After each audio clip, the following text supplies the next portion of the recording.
Good morning. Could you wait just for a minute?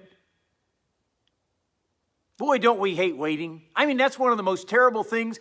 Sometimes you're put on hold and you have to listen to the kind of music those people choose to listen. Well, we just don't like to wait. By the way, I am Pastor Ernie Lewis of the Blue Point Church in Sisney, Illinois, with your thoughts for Wednesday. In 1 Thessalonians chapter 1, Paul is bragging on the church. The Christ followers in Thessalonica were great examples. He said, you are examples of your labor of love, of your faith, even your patience or your perseverance.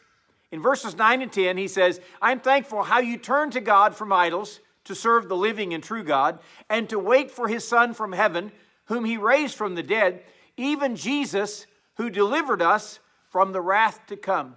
You know, when these people heard Paul preach the gospel, they were intrigued.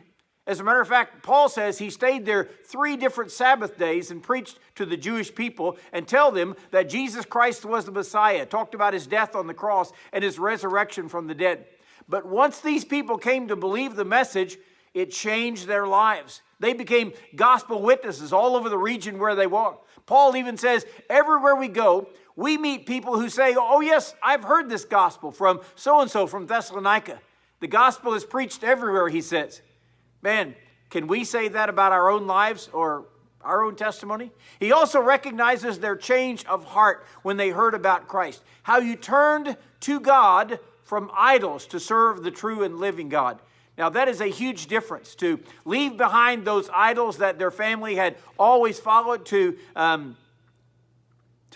serve a true and living God that makes a difference in your life every day. Wow.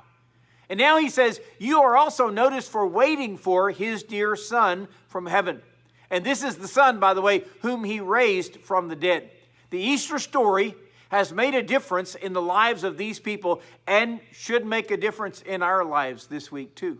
Now, had they preached Jesus as a great prophet, some might have been impressed. Or had they told about his miracles that they witnessed, that so many saw, some might have taken notice. But these were followers because God actually raised him from the dead.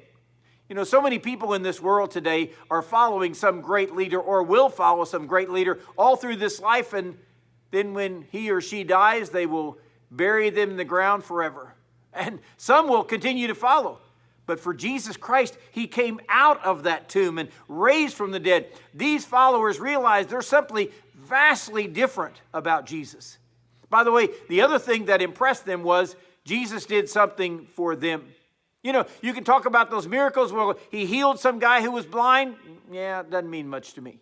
Or you can talk about the great teachings that that doesn't mean. You can even talk about him dying as a martyr. And they say, well, yeah, that's good. But what I need to do is, what I need to hear is, what has he done for me? Oh, wait a minute. He died to deliver me from the wrath to come? Now that's a different story. Jesus didn't just die to pay for the sins of those 12 disciples. He died for the sins of the whole world. And the Bible tells us that this wrath to come was promised to everyone who lives in sin. Everyone who doesn't ask Jesus to forgive them is looking forward to that terrible punishment.